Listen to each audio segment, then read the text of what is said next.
Okay, so what we're going to look at right now is a level 7 NPC, and what we're going to do is we're going to go and attack the NPC as a plunder to be able to gain experience for our officer and also gain reputation so that we can level up our position, so we can get more cities, so we can become more powerful. So the first thing that we're going to do is we're going to bring a lot of SPGs, because this city has, and all NPC cities have the same amount in them as far as that I've seen.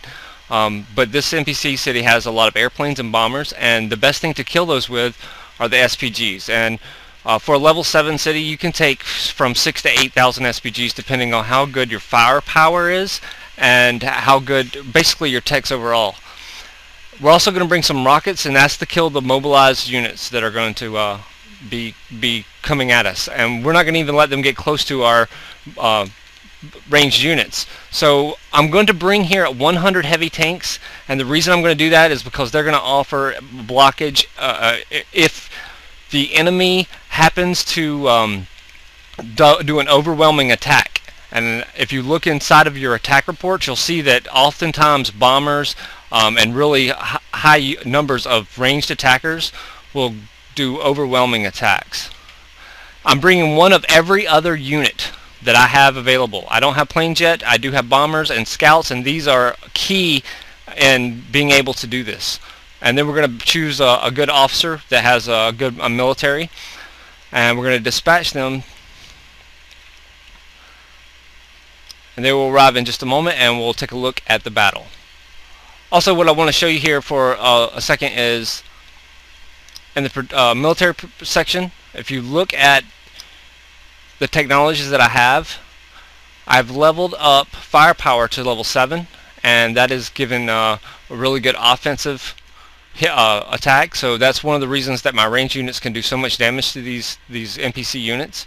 Also, we have fuel engine technology, which is fuel engine technology actually impacts how far our units will move on the battlefield, and we want our units to move as far as possible because we can get into attacks faster. So fuel engine technology is really important.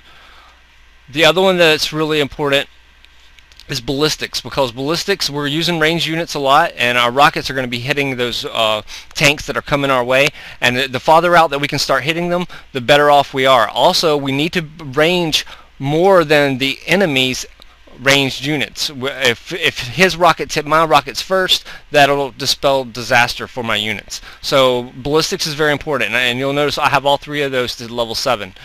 Armor comes into effect if you're getting an overwhelming attack. That, you know, it'll help you out a lot, and you need it to get those heavy tanks to block with.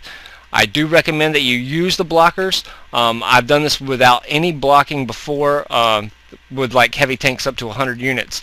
Just with the solo 1-1-1 unit each time. Also, officers, you would like to use a really good military officer at first until you get enough units, and when you get enough SPGs and rockets to where you can actually use a low military politics, you can hit that NPC with a politician with a whole bunch of units and start leveling up his politics more and more. The higher officer's politics is, the better off you're going to be as far as resources go. You're going to have a lot more resources, making a lot more resources each hour if the officer in your city, the mayor, has a very high politics score. So you want to level that up, and you want to level your officers up. See, I can upgrade my officer right now, my mayor, and we'll just add another politics score to him. The reason he's getting experience right now is because he's building stuff in the city, and military units are building there, and that helps get his get him experience so that you can level the politics up. Okay, so we're starting the battle now, and the first thing you'll notice is that my scout will move straight forward. I will go ahead and change my rockets because I know that I want them to kill motorized infantry first. For the SPGs, I'll go ahead and set them on killing bombers because that's what they'll be killing first. The scout is going to move over, and he's going to attack these infantrymen before anything else happens in the battle. And that means once my enemy moves, he has to move his fighter up to kill my scout, and that keeps his fighter from moving. So now we need to stand by on our bombers, our trucks, and our motorized units so that we can keep them as blockers when the bombers are coming over.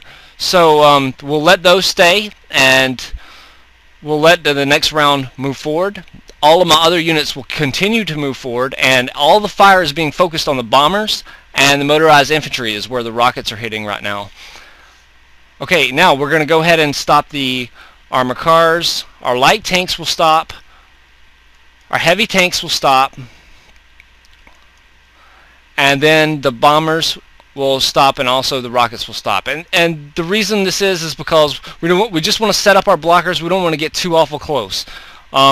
Our SPGs are going to continue to hit the bombers, and the rockets are now going to change over to the light tanks.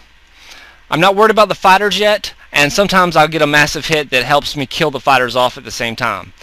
Now, the next round, we're going to hit the fighters. We're going to change over since the bombers are now dead. We're going to move our heavy tanks backwards, and we will go ahead and move our ranged units backwards, so that we can allow these units up here that are just solely blockers to continue to block. And this next round, the light tanks will die, and the fighters will also almost be killed off. Next round they will be. So now we'll just hold everything where it is, change over the rockets to heavy tanks, because the light tanks are only 10 left. We don't want to waste our ranged. The SPGs will stand by, and they're going to go for the fighters still. They'll still be killing fighters.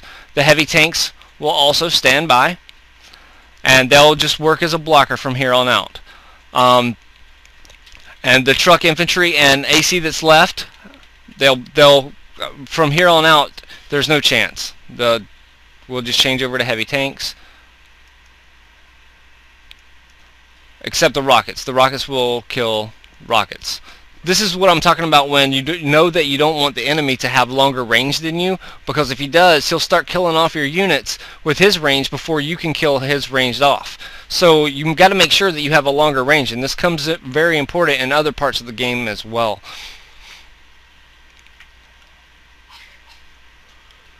Now, at this point in the battle, you can either move your units forward. This will help you out since there's almost nothing left. Next round I'll be killing the SPGs before they get to move, and there's no reason not to just move forward so you can get your SPGs into range of the armored cars and the infantrymen so that we can kill them off. And you'll see after the next round most of the units will disappear. There's 71 AC and just a few infantrymen left. So this is the end of the battle. You can stop everything, kill the ACs with your SPGs, and kill the infantry with your rockets.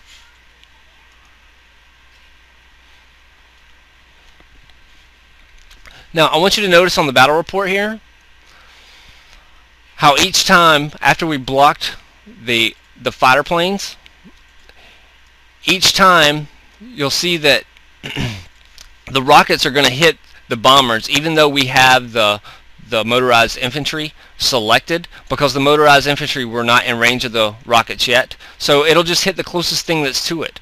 So it's important to be targeting the different land units with your rockets at the same time that you're fighting.